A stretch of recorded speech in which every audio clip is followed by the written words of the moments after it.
Antas ng baha sa malaking bahagi ng Calasiao, Pangasinan, mas tumaas pa. Narito ang report. Binabaha na ang buong bayan ng Calasiao, Pangasinan na binubuo ng 24 na barangay. Bunsod ito ng walang humpay na pag-ulan na dulot ng habagat na pinapalala ng bagyo. Dumami pa ang bilang ng mga residenteng inilikas. As of 12 noon ngayong araw, umabot na sa 210 pamilya katumbas ng 770 individual ang nananatili sa evacuation center. Iba pa ang mga inilikas sa mga barangay hall, ilang simbahan at mga nasa outside evacuation center. Lahat po ng 24 barangays po ng ating bayan ay meron na pong reported flooding.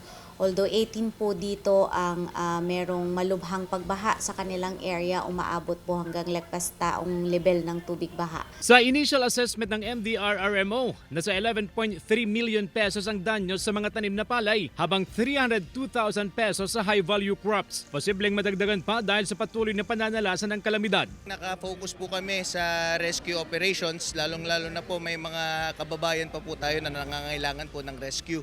So as we speak now, ongoing po lahat ng ating mga rescue operations. Umiiral ang bayanihan sa gitna ng kalamidad. Bukod sa libreng saka ng lokal na pamahalaan, may kanya-kanyang kabayanihan din ang ibang residente. May lumusong sa baha upang maglagay ng lubid na hawakan ng mga residenteng tumatawid sa baha. Meron ding grupo ng mga kabataan na nagluto ng arroz caldo at libreng ipinamahagi sa mga evacuee. Hanggang nandito po yung mga evacuees po natin kasi talagang marami po silang mga pangangailangan gaya ng tubig, pagkain. Kasama si Ron Tañedo, CJ Torida, One North Central Luzon.